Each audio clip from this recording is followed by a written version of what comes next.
Welcome, closers, to another live crowdcast.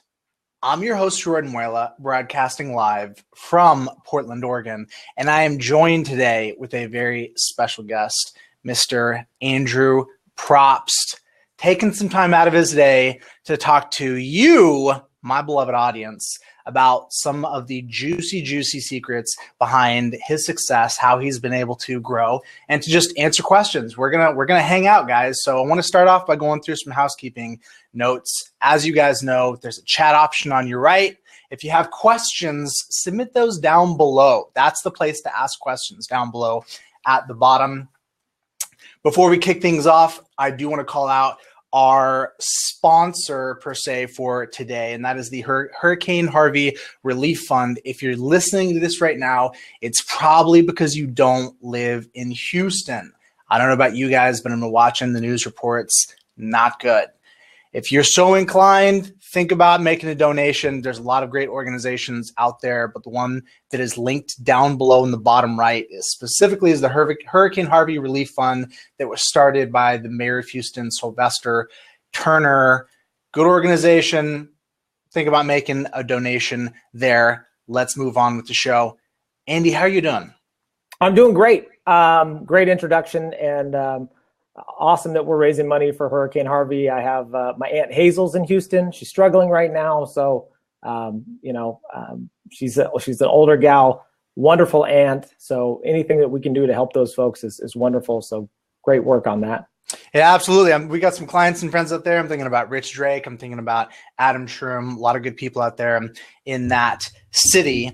Andy, where are you talking to me from right now? I know you travel a lot. Where are you currently? Yeah. I'm in Kansas City, Missouri. We are trying to acquire a property management company in Kansas City, Missouri right now. And I'm talking to you from their conference room because they have good internet. So that's why I'm here. Hopefully it'll stay good and we can continue to be connected. Okay, so we caught you just in the thick of it right now. This is great. Right. So for those who do not know who Andy Propst is, and a fair bit do, but for those who don't, give us some quick background. Talk to me about your career in property management. Sure. Yeah, I'll try to make it quick because it's boring to me. Hopefully not to everybody else. I started in property management in 1999, and I really started property management because I'm cheap. I'm a frugal guy. I didn't want to pay rent. I needed to get married to get a property management job because they wouldn't hire like a single guy to live on site and manage property unless he had a wife. That seems like they're discriminating. So I hurried up. I was 21. I got married. I found a wonderful gal, Sean, who I've been married to now for 18 years. We immediately got married, got a property management job. And I spent the first 10 years of my property management life trying to get out of property management, and the last 8 or 9 years doing everything I could to become the best at property management. So, all that kind of changed when I adopted our first child, Sam, and kind of the light came on for me. And so hopefully there's a people out there, the light maybe hasn't come on. It might come on today.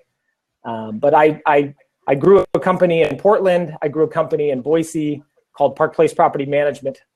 I merged my company with a couple other companies back in March of last year in a larger company called HomeRiver Group. We've grown that company from probably around 5,000 or 6,000 doors to now over 10,000 doors in the last year through acquisition and organic growth.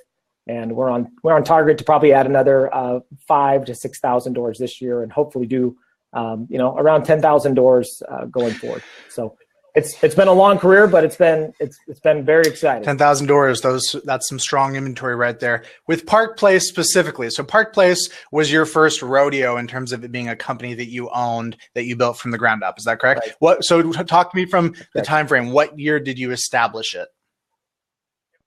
Established Park Place in 2008. In Boise, Idaho. I moved from Oregon, Portland, where you're at, to Boise, and started in August of 2008. And we grew that company from, 0 doors to now we're at 4,200 doors today. So, and there's a number of different reasons and ways that we did that.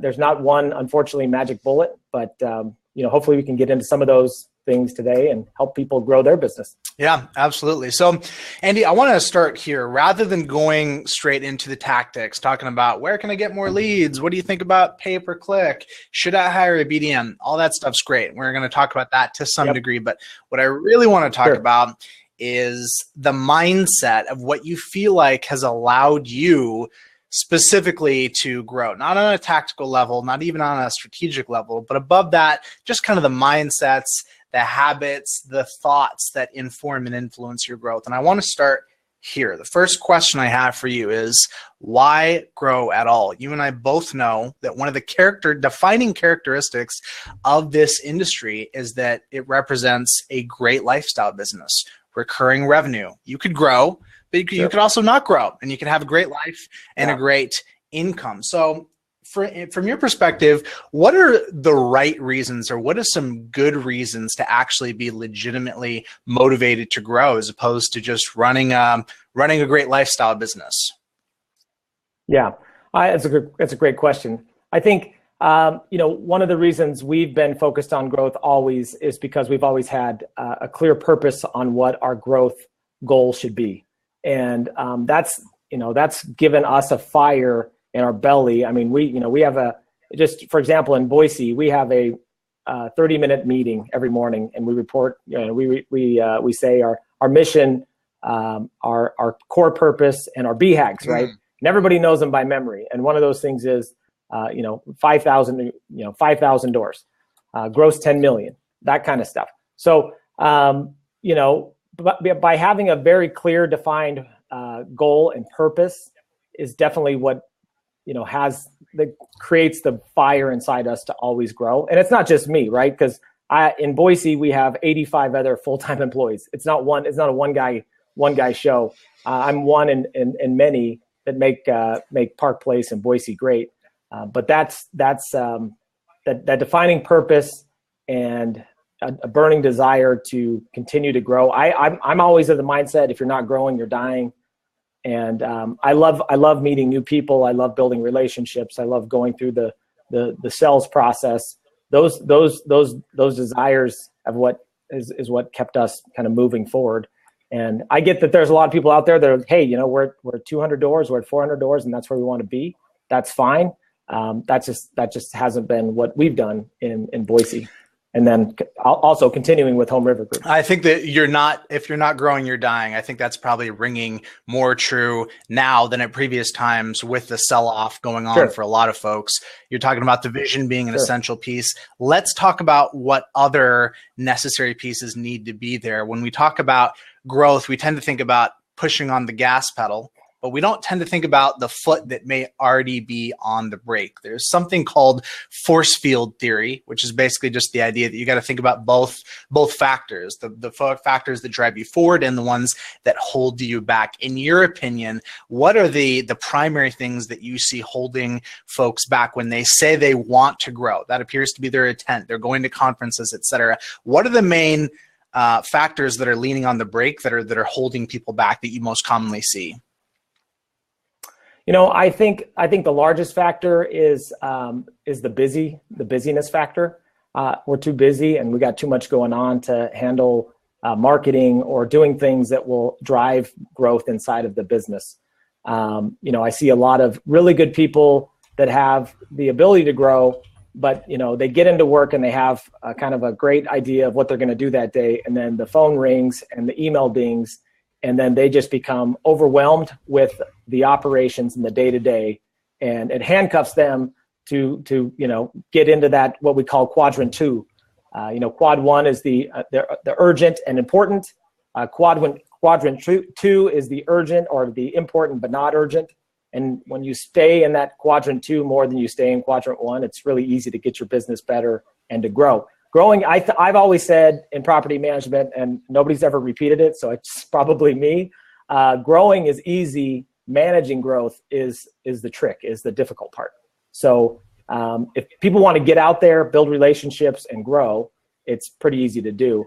It's just, we talked about a BDM. So if you have somebody that's out there continually growing your business and allows you to continue to work on the business, it's easy to keep growing at a good clip. But if you're the sales guy, right, and the operations guy and everything else, you have this, grow, get operations right, grow, get operations right. And, that part's no fun. I've been there. And, but we've grown through a lot of our problems. So, growth and revenue fixes a lot of problems, and we want to continue to grow and build revenue because it solves a lot of problems. It allows you to hire people and gets you assistance and delegate so you can do more things, because the less you control, the more you can do in this business. And if you can build a great team around you, you grow as fast as you want, really. Shout out to Jake Beeson. Commentary, looking fly, Andy. That's Jake's comment. So props to the vest. Thanks, there. Jake. Props to Propst in this case. So Andy, you just mentioned that discipline over time, scheduling priorities. There are always so many juicy excuses, so many ways to blow time that feel good and feel like you're actually doing something. But internalizing that, keeping that eye of the tiger and that focus, you woke up today presumably with a long list of key priorities, and then lower level priorities, and then lower than that, et cetera. How do you stay on target? Talk me through, on a practical level, day-to-day morning routine, what you do to anchor and orient yourself to actually focus on the money tasks. Right. And I'll be 100% honest with you. This, if there was a secret to my success, it's probably this, as far as my productivity is concerned. I get up pretty early. I spend the first 30 minutes of my day writing in a journal. I do a quick 5 minutes of a gratitude journal. So I do what happened yesterday, what I'm grateful for. And then the most important part of that 30 minutes is I plan my day. And I do all this before 6 a.m. So every second of my Google Calendar, from sleeping to hashtag, I call it hashtag crushing my morning, to crushing my morning, to taking a shower, to getting to work, and then specific things that I'm doing that day, scheduled or not scheduled, including I schedule checking my emails. How crazy is that? Because if you want to waste time in property management, stare at your emails all day, because that's the number one time waster. In fact, how lame am I? I thought we were going to talk about this. Talk about productivity killers in property management. The number one, it's email. It's how much it costs per employee per day. Can you see that? Yeah. Or per year to check emails. And, this is how much time people spend weekly doing emails. Anyway, it's hard to be productive doing that. And if you do it all day, you lose IQ points. How about that? So yeah, we don't want to lose our IQ. So I typically check my email, right after the morning meeting, before or after lunch, and then right before the end of the day. And I typically check it, right at bed. But then I also schedule, meetings, networking, time with employees, and a lot of what I do now is I'm scheduling times to talk to people that are trying to sell their business or partner with us as a platform. So that takes a lot of my day. And then we're still growing organically. I think the number one opportunity to grow organically right now, in my opinion, this is something that I'm going to plug, not just Hurricane Harvey, but the PM Grow Summit. Something I'm going to be talking about at the PM Grow Summit is new construction rentals. So I spend a lot of time in Boise building, putting builders and investors together, loan makers, et cetera, to build single family homes, apartments, fourplexes, duplexes. And, in the last 5 years, we put 3,000 doors in the ground that have been rentals. And that's one of our main drivers in growing that, growing our door count in Boise. I think there's a huge opportunity to do that. If you look at Green Street Advisors, they've got a great deck out with the National Rental Home Council that says that between now and the end of the decade 2020, there needs to be an additional, I think, 1.5 million single family rentals need to be put in the ground, an additional 2.5 million multifamily doors. So I think that's a huge opportunity to grow when a lot of our property managers across the country right now, they're losing a lot of inventory because the sell market's so good, right? And you don't have the traditional phone ringing off the hook like it did in 2009 and 2010 because people couldn't sell their homes. Now that might change over time, and markets are different from location to location. We have, properties all over the country, so I can talk about specific markets and which ones are the best. I see some questions on that, but in every market, I think some of your best returns, and you've got a lot of millennials that love the new stuff and are willing to pay a premium for it, and a lot of the fix and flippers out there, the fix and hold guys, they're getting savvy that their returns are better in new properties if they can find good partners to do these things with. So that's where I think the big opportunity is. And at the PM Growth Summit, for example, and obviously we didn't talk about this before, I'm going to kind of get into the nuts and bolts on how you kind of put those things together, because I think that's a huge opportunity for a lot of property managers to kind of feel stuck because they're losing inventory because it's selling or whatever, to add new properties. And typically new properties are easier to manage. One other reason I love new properties is typically when your investor has that new property, it's probably the first time they've had a property and they only know one way, and it's your way, and they love it and they're sticky. They stay around a long time. So just something to think about. Definitely an opportunity there. Do you know Mike Callis, Marketplace Homes? Are you familiar with those guys? I don't believe so. So they're doing some work in that space. They started from that side of things and then kind of wound up on the property management side of things. I definitely am excited to hear more about that opportunity. It's going to be a great talk at PM Grow. Let's stay.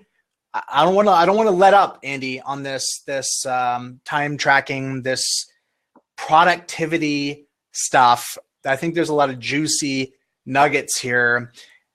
You talked about, first off, scheduling your entire day. The first thing I thought of was, well, what happens when you get off task? Surely things blow up. You get sucked into a meeting. I mean, surely things happen to ruin this perfect schedule. What do you do when you're a half hour, an hour off what you have mapped out in your calendar?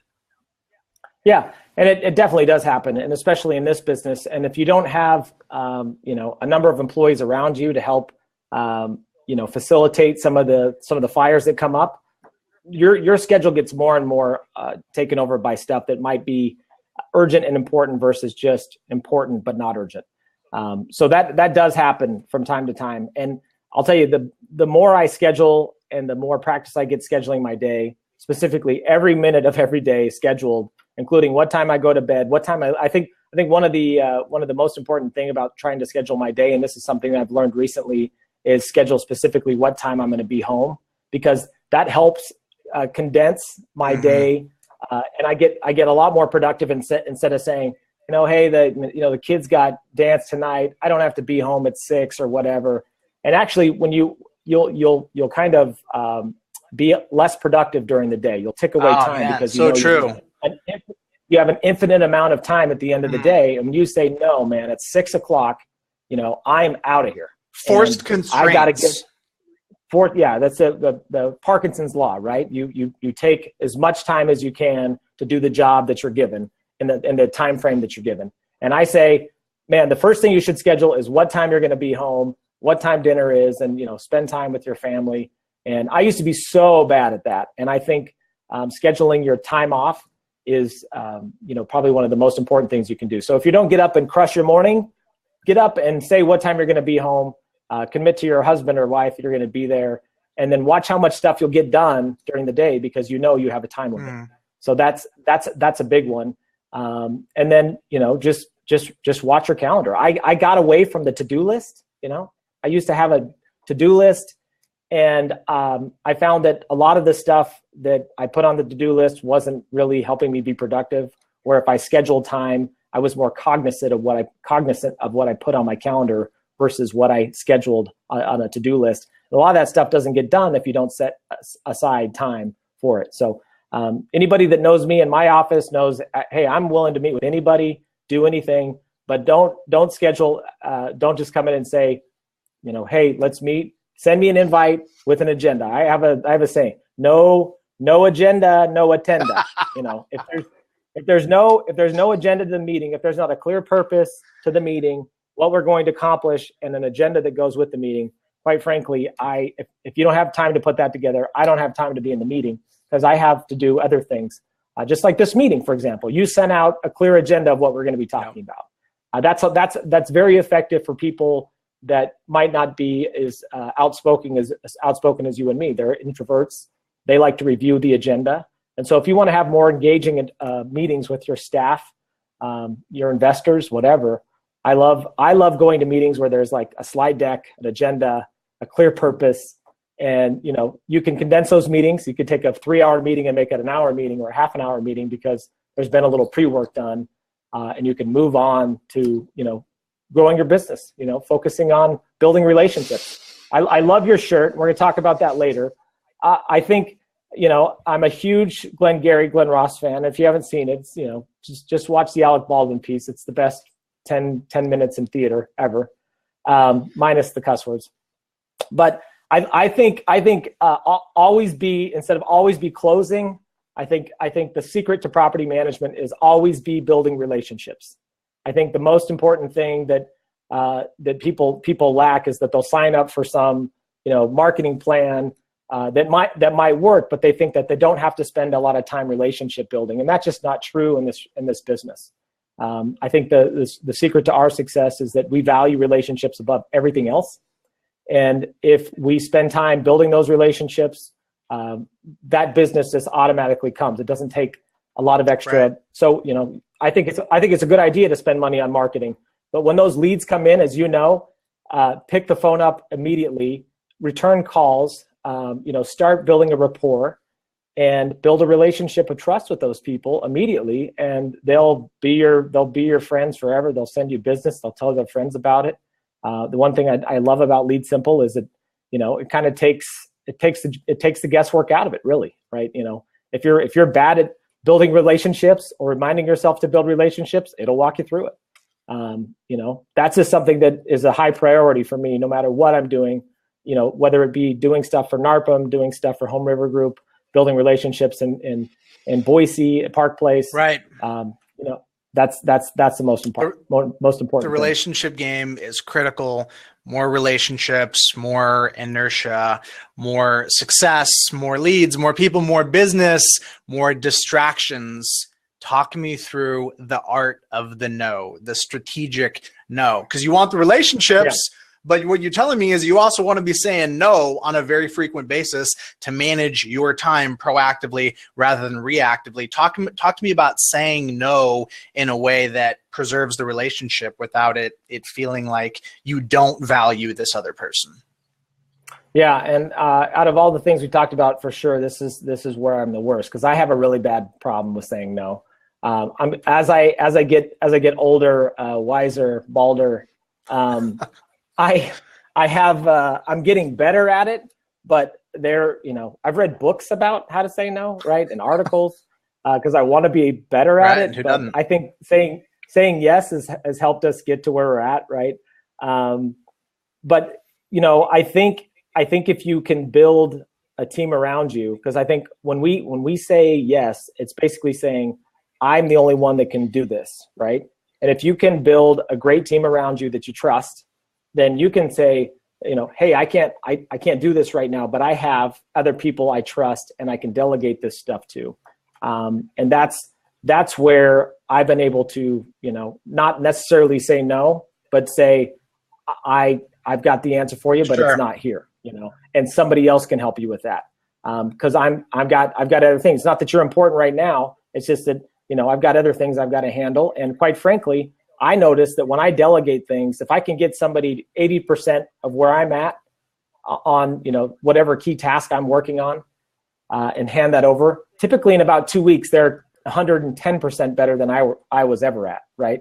So, building a team that you can trust to hand that stuff off to, and that they do a good job when you do hand that stuff off, you can still say no and not hurt the relationship. That's what I thought. So let's talk about the skill sets where you are investing. Clearly, you're talking about clearly, if you're talking about delegation, you're talking about having the skill set of recruiting and hiring. As you have grown as a professional, as an executive, what were the skill sets, the specific tangible skills that were most important for you to develop at those various stages of the business? And specifically, I'm talking about functions like you got the operations side of the business. You got where, to be honest, most people are focused, right, squarely within operations. You got the marketing function, which probably is the most neglected. Then you got the sales function, which people kind of do on an intuitive gut level. What were the specific skill sets that were most important for you to invest in over time? Well, definitely, any type of management and leadership skill set or opportunities I could learn on employee reviews, hiring, building a culture. Those things were super important early on. I think our desire to build a dynamic culture that was, fun, that met our five values was very important to building a successful company, because as you know, in property management, it can be a tough game. And if you don't have people in your office with a defined purpose of what they're doing and how they're doing it, they can get burned out. All the stuff that we do. If you even look at Zappos, right, who's apparently the best culture in the world. I've toured their office. They still have 25% turnover on an annual basis. And if Zappos have 25%, again, they're hiring, entry-level people to answer phones to take shoe orders. So it's not a lot of people that stick around. So they can imagine what that would be if they didn't do that kind of stuff. And property management burns people out. So that was a big skill set, setting up a leadership, a mechanism, building middle management that got the vision and pushed the vision. I think another skill set that we already talked about was time management. And then I think as far as growing the business, one of the most important skill sets was really understanding how investment property works, and getting involved in associations like NARPM, IRM, CCIM. So when you have an opportunity to talk to investors, you can really speak their language, and that immediately builds trust. And if they know that you understand the business of the investment side of properties, they'll continue to invest with you because they trust your gut instinct. I think that was probably when I received my CPM through IRM back in 2010. That's really what unlocked the potential to grow the business and really start talking to investors versus mom and pop reluctant landlords, and building a business around true investors versus the reluctant landlord guys. So honing in on that skill set that allowed you to build trust. Of course, trust it's the one and only thing that it comes down to in the sales marketing side. There's so many tips, tactics, strategies, lead gen considerations that all really kind of get subsumed by trust. If you have trust, the objections go away. If you have trust, a lot of low-level distraction goes away. I like that you're honed in on that. That said, talking about sales, marketing, what kind of infrastructure have you built out within your organization to support the growth side of things, and how did that happen over time? Because presumably from day one, I'm looking at the infrastructure right here. You're doing everything when it comes to sales marketing. Over time, what infrastructure did you build? Sales or operation? Specifically on the sales and marketing side of things. Perfect. Yeah. So, early on, we were one of the early adopters of MailChimp. I think we jumped on board in 2008, immediately. Nice. We got a list of all the real estate agents in Boise, Idaho, and we have been so diligent in sending out an email to all the real estate agents once every other week since 2009, literally maybe December of 2008, 2009. And we never send anything other than, hey, here's what's going on in the market. Here's some information you might want to know. Here's what's happening with the apartments. Here's what's happening with single family homes. The market's up, the market's down, there's vacancy rates, whatever. Anything of value that we can send out on a bi-weekly or a bi-monthly basis, we send that out. And that is it's like a $200 a month fee, right? That just generates a ton of leads, because real estate agents, and no offense to any real estate agents that listen to this podcast. So turn your volume down. They don't really want to understand the investment side of real estate, but they want to work with investors. They want to sell properties to investors. So any real estate agent in the Boise market that wants to sell more properties, they know that they send them to Park Place. We'll put the pro forma together, right?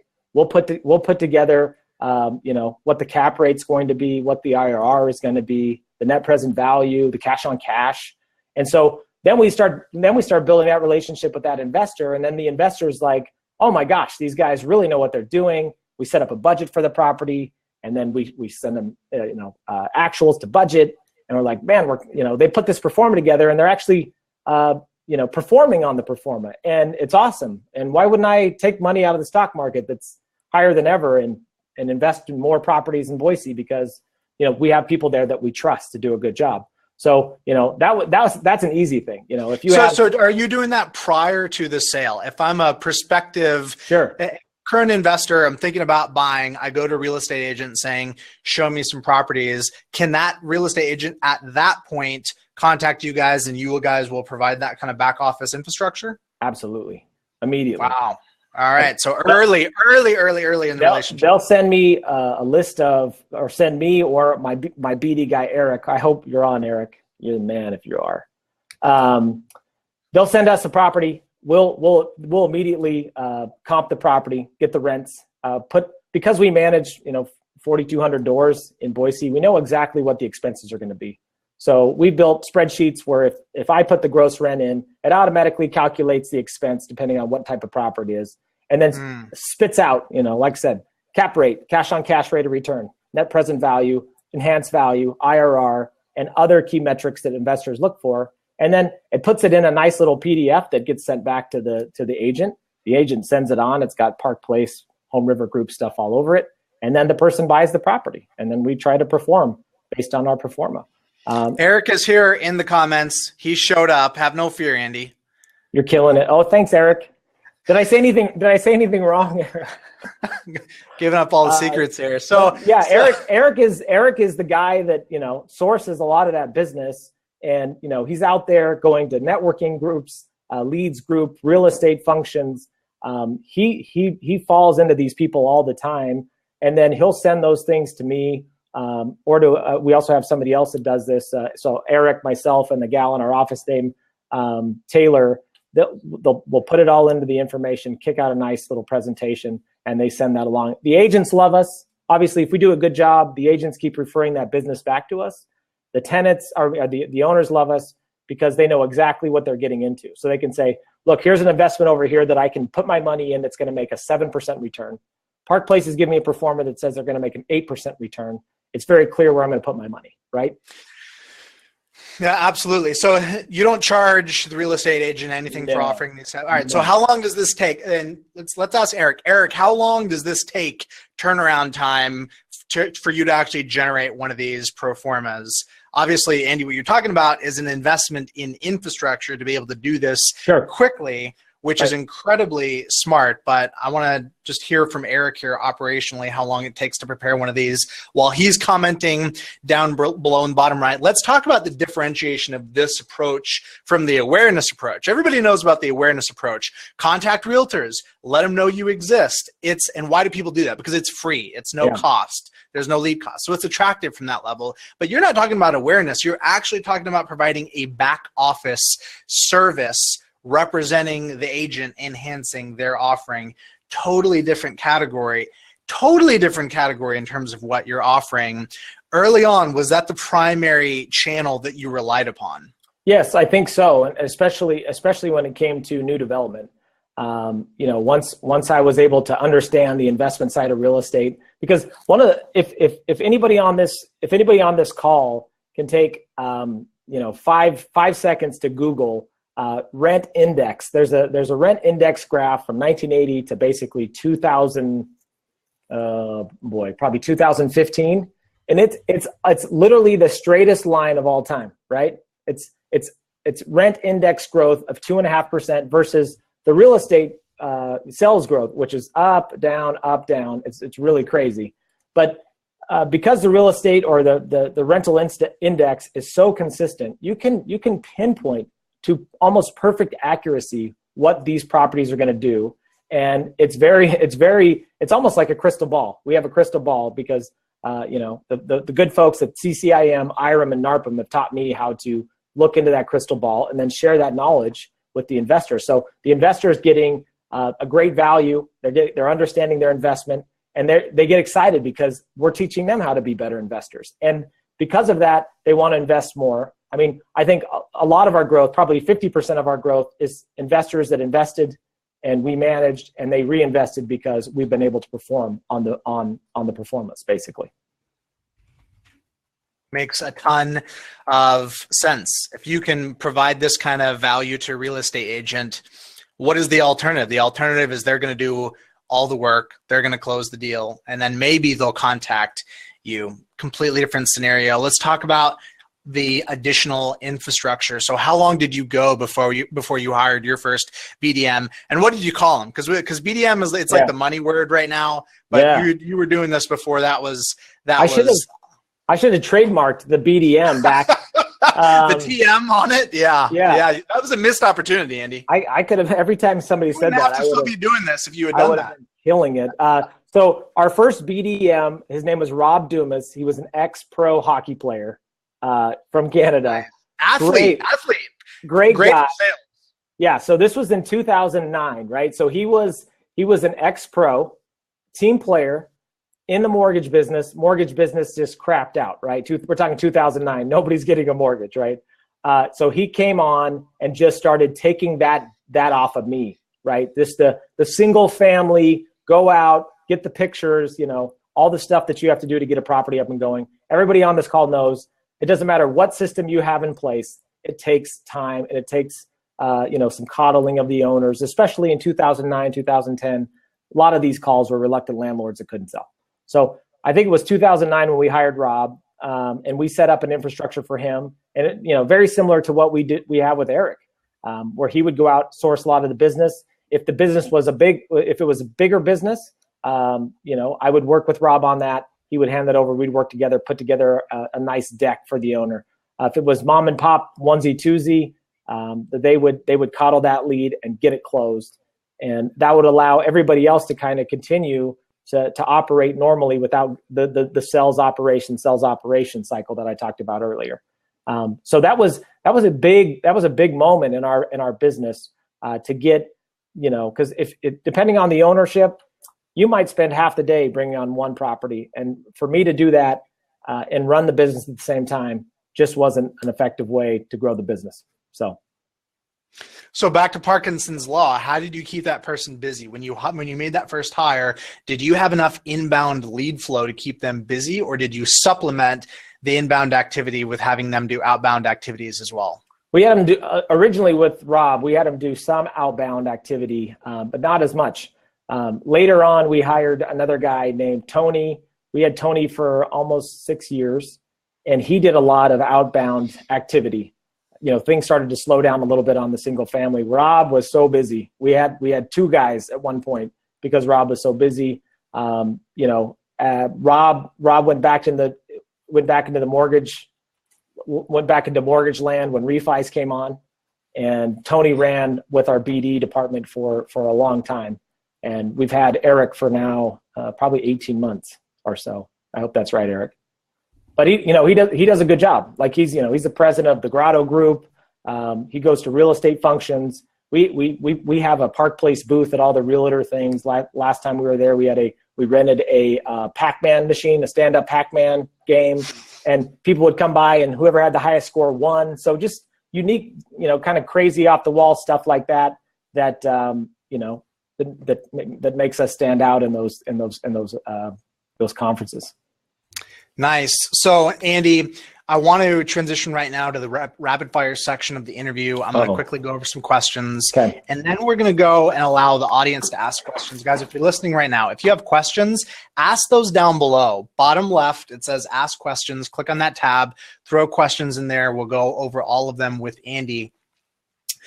But I want to go into the rapid fire section, and the very first question that I like to ask every guest is, who do you learn from? Who have been key figures of inspiration? These don't even necessarily have to be in-person relationships. It could be media figures, whoever, but who have you learned from?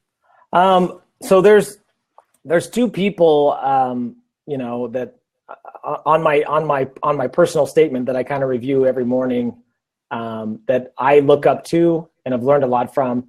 A guy named Warren Rustand. I don't know if anybody's heard of that name, but Warren was drafted by the Golden State Warriors back in the 60s, played for the University of Arizona and played professional basketball for a little bit, and then grew a number of businesses. But I saw him speak a number of years back, and he just has just the most amazing inspirational story, because I don't want to be offensive to Warren, but there's nothing super unique about Warren. He's, just like me. He's 5'11" and a half, almost this close to 6 feet, man, this close.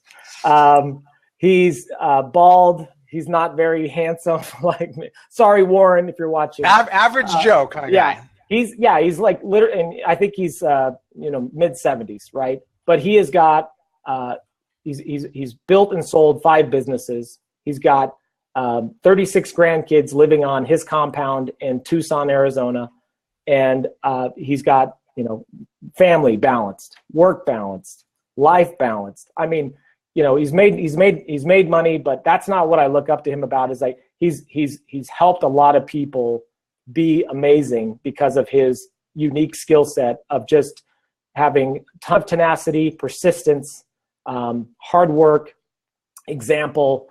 Just a great guy to look up to. The other guy I really look up to is an old steel guy named Charles Schwab. I don't know if you've ever heard of this guy. Sure. Who but Bethlehem Steel, U.S. Steel. Read a number of things about him, but another just kind of regular Joe that worked his way up from the bottom, and made a lot of things happen because he had a very clear vision of what he wanted to do. And those are two guys that one living, one no longer with us, that I've learned a lot from. And the thing that they have that makes them so unique is amazing interpersonal communication skills, care, relationship building, and understand the value of relationships and how to cultivate those relationships and make something great working together. And those are the two that I really I've learned the most from. My dad is also my personal hero. My parents have been married for almost 60 years now. So they're a great example to me. And, he's of hard work and persistence. My dad has worked for Park Place for 9 years. He still runs 8 hours worth of service calls for Park Place, and he's 81 years old. So, I've got a long ways to go to be as cool as him. That must be a good relationship if your dad works for you. That's awesome. Yeah. That's a blessing. I knew you would have a ready answer for mentors. I appreciate you sharing those 3. Actually, follow-up question: what books have you read? And I know you've read a fair number of books, but what books have you read that have impacted you the most? Give me the short list. So I'll share the last 2 that I read within the last 2 that have the most impact on me in the last month. I'm a big Audible guy. Have you seen this Audible thing? It's amazing. Absolutely. Right? You pay. Hey, do you listen now? Do you listen at 1x speed, or do you go like 1.5 or 2x speed? I'm a 2x speed guy. No, I can't do. I think they start sounding funny at 2x, 1.5 speed. Okay. All right. I feel you. All right. Proceed. So the last two, can I just share 2 that I thought were go ahead. Pretty awesome. And one of the guys that's on this call, I saw him chime in.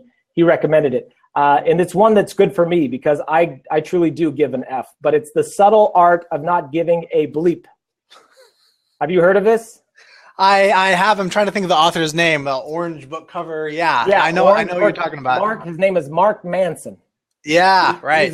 He's a 32-year-old millennial, and the last chapter is probably one of the most beautifully written chapters I've ever read. Just obviously you can see right now, big impact on me. So check that out. And then the other one is Mel Robbins. She just came out with a book, so I like to read the new stuff. It's the 5-second rule, and it talks about the time that you have an idea that pops into your head to do something, and how much time you have to talk yourself out of that idea. And basically, she gives you a key on how to act on your instincts, because 80% of the time your instincts are right. 100% of the time when you talk yourself out of your instinct, it's wrong. So there's a little trick that she shares with you with a lot of great stories and examples of how to act on your instincts. It's called the 5-second rule, Mel Robbins. Those are the two that I've listened to in the last month that I would probably recommend. And they're both brand new. I mean, they both recently came out, but both are very good books. That's a long answer. Awesome. We'll link those up in the bottom right. Good notations there. Yeah. And I'd recommend for the 5-second rule, because Mel Robbins is such an amazing personality. I would recommend not reading the book, but downloading the Audible or getting it at iTunes. I'm not getting. Yeah. Did the author actually read the book? He read it, and she's fantastic. That's great. I love that. Yeah, she's Northeast. She's from Boston, so you can imagine she's full of fire. She's great. Love it. All right, next question, Andy. How much is too much to pay for a new property management contract? Not talking about acquisitions, not talking about valuing a door, organic growth. And I'm not talking about your target customer acquisition cost. I'm talking about where you tap out. How much is too much to pay for a new owner contract on average? Again, you're talking to Mr. Frugal guy. So I think 8 times the monthly management fee that's where it gets, expensive. If we're talking organic, right? If you're talking about buying portfolios. So if somebody's out there, they have a property management portfolio of 200 units. We look at that a little differently, but depending on the market, you might be in that $1,500 to $2,500 a door range, depending on what the management fee is. All right, so you're the first person that has given me an abstraction or a construct other than a straight number. I like that. I'm with you on that, but talk me through the delta between how you would value organic versus acquisitions. What explains that significant delta for you? Well, obviously, personally, I prefer organic growth because it's so much easier to me. Who doesn't? Yeah, I mean, because you get a clean relationship. You're not taking over. Sometimes you take over disasters. Let's be honest. A lot of the times when people want to sell their portfolio, it's not because they love what they're doing. It's because it's hemorrhaging. Yeah, it's like not necessarily hemorrhaging. It's just that they want to move on to something different. I got a great text from a buddy last night. And these are the people that we at HomeRiver Group that we've targeted. That hey, property management, it's been good to them, but they're kind of over it, right? It becomes more of a stress than something to give. But this is a quote that he sent me last night. I think it's kind of cool. I'll see if I can read it on the screen. Can you read that out there? Move it just a little bit to the side. Okay. What's that say? There we go. Working hard for something we don't care about is called stress. Working hard for something we love is called passion. Yeah. Love it. And so when you run out of property management passion, which typically happens in about 5 years for most owner managers, it becomes a very stressful, overwhelming position. And those are opportunities where they have something of value, but they're tired of dealing with it on a day-to-day basis. And that's where guys like us and other companies out there can give them a value for what they've built. But those depending on where those properties are at, how well they're managed. I mean, there is we paid as little as $400 for a property management contract, as much as $2,500. It depends on what comes with that. What comes with that? Are they performing maintenance in that company? Right, that's huge because maintenance drives revenue up. Are they taking advantage of ancillary fees, or are they just, hey, we're managing properties and basically we just take a management fee?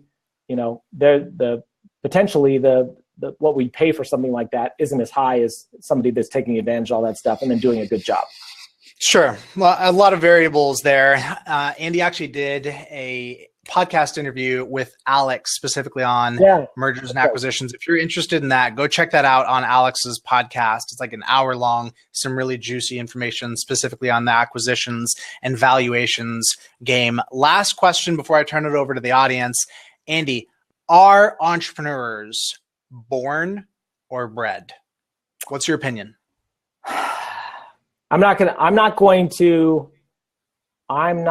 to like, I'll answer the question, but I'm not going to say why. I think they're born. We'll leave it at that. Perfect. We'll leave it at that. People can wonder, and we'll move on. That's right. I actually take a similar stance, and it is helpful to unpack it. Maybe we can unpack it another time. Let's move on to the questions. Guys, if you have questions, ask them down below. The first question is from Lomond, and the question is, I'm sure you're going to answer this question in your interview, but I wanted to make sure to ask how long did it take you to get from 1 to 4,000 doors? How many years was that? Let's see. We eclipsed 4,000 in 2016, so that was 8 years. 8 years. Excellent.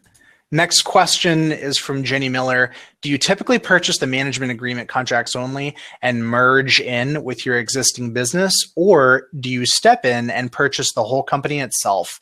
And how do you overcome the challenge of finding a designated broker to run the firm if there is not one that is part of the acquisition?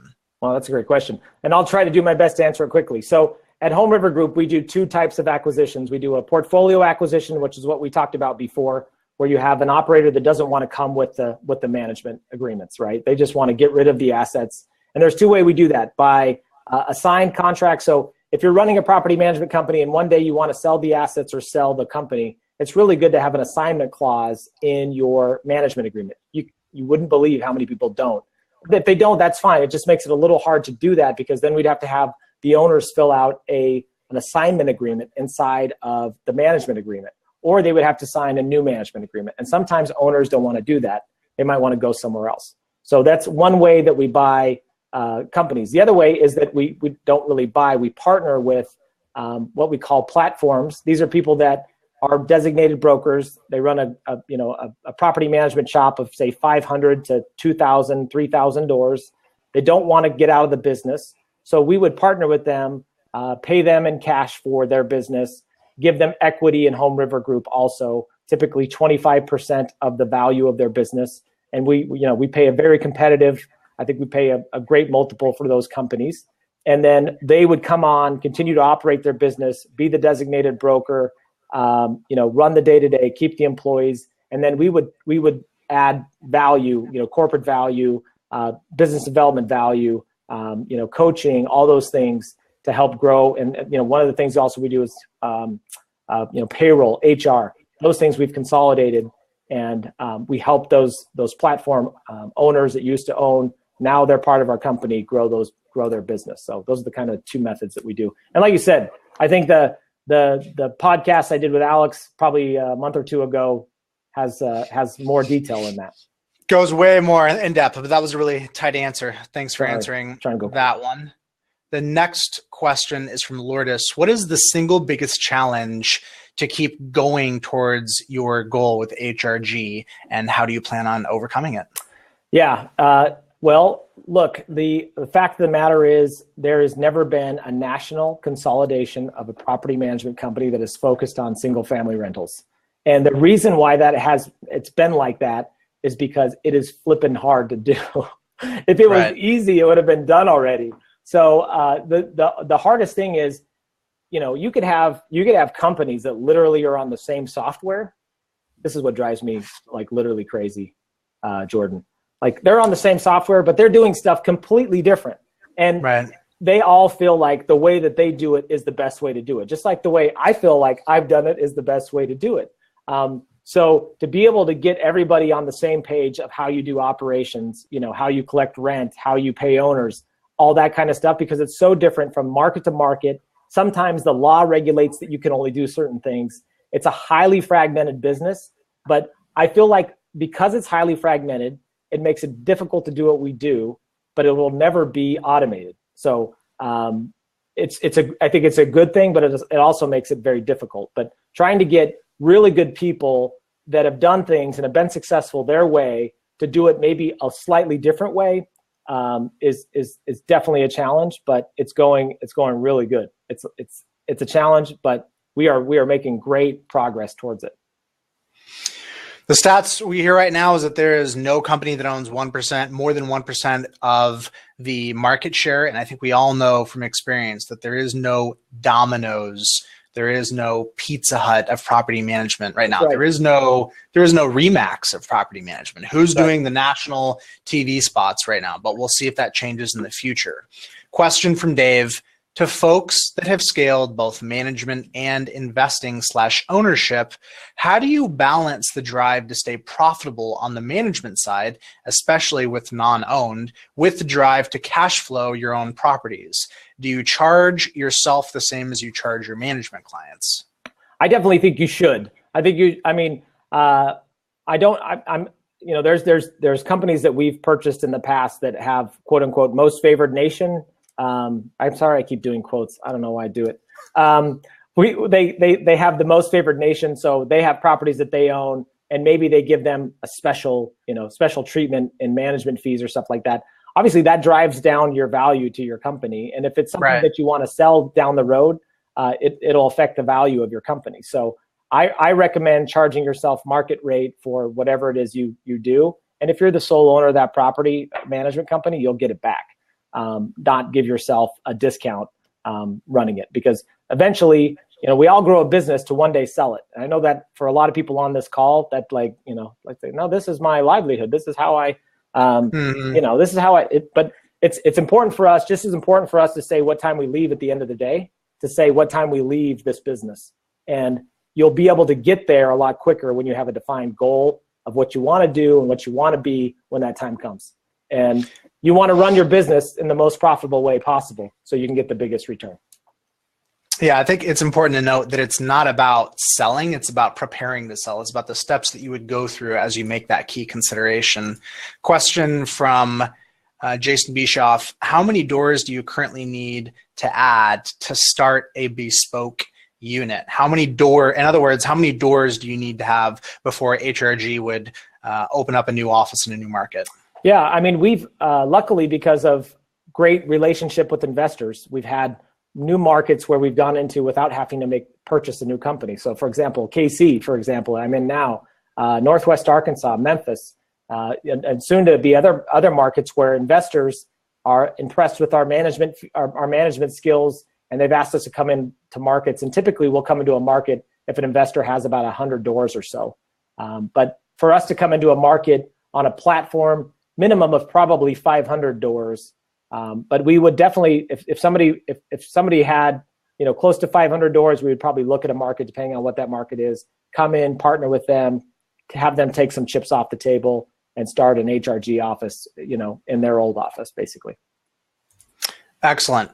Question from John Smith. When you do a market report and budget, how do you budget for the unexpected, i.e. furnace dies, large plumbing failures, et cetera? Yeah. So again, there's plenty of national reports out there, and probably local reports on what your income to expense ratio should be on a pro forma. And so every time I put a number in a pro forma, I definitely want to make sure that there's a professional report out there that backs that up. So, for example, on a national basis, you can go to that Green Street Advisors, that Green Street Advisor National Rental Council deck, and you can see exactly what the average, income to expense ratio is for a property management or for a single family home. You can see what it is for an apartment, for a storage unit, and utilize those numbers. So if it ever comes back on you to say, hey, the expense ratio is a lot higher. Obviously, if you're buying a C asset in Memphis, Tennessee, you're going to want to probably raise that up a little bit, adjust for market. Look for articles locally on what that would be. Bigger pockets is great for this, by the way. And then you make those adjustments in your pro forma. And then if somebody ever comes back on you, could say, hey, here's an article I read, and here's all the information that we have in that market. Here's why you use it. It's a great question, by the way. Do your research, reference actual data. Follow-up question from Alan. Can I see a template of the pro forma mentioned that I could reference later if needed? Sure. Yeah. I'll send you my it's basically got a number of spreadsheets and tabs, but has owner goals, the pro forma, the after-tax cash flow, and then the before-tax cash flow. And then if I'm talking to an investor and they're willing to send me their tax returns, here's something else that we'll do. We'll do an after-tax analysis on the property. So, because investing in real estate is one of the smartest things you can do. Obviously, I'm going to say that because I'm in the real estate business. But depreciation right. There's a number of different things you can deduct from your property. You can treat it as a business. Once I can get all that stuff in my pro forma, you can actually have better after-tax results than before-tax results if you're working great with their tax advisor. We do that all the time. It's awesome. Love it. Very generous. Thanks for sharing. Last question. You mentioned you listen to a lot of audio. Do you do that while you're working, or do you set aside separate time? I go on a walk every day, about 45 minutes, and that's when I try to get my audio time, typically from 6 to 6:45. Wow, man, you're inspiring me. So amongst everything else, he carves out a 45-minute walk for every day. That is inspiring. Andy, my man, thanks for coming on. Hey, it was a pleasure. Time. Thank you. I just wanted to show one more thing that I wanted to look better than you, but I do have my Always Be Closing shirt. He is representing the Closing Nation. I want to show you one picture. I just went with my beautiful wife to England for a couple of days, and this is me in front of Buckingham Palace with my wife. Oh man, I wonder what they were thinking. With the English are just like, always be closing what? Like, what are you talking about? The toilet lid, the trash can. What are we closing here? Yeah. Hey, thanks again for coming on, Andy. Hopefully everybody here is going to see this guy in January at the PM Grow Summit. Thanks for sharing your time. We're keeping eyes on you, and we're wishing you much success, Andy. Thank you, sir. It was a pleasure. All right. See you guys on the flip side. Great stuff. All right, we are done, man.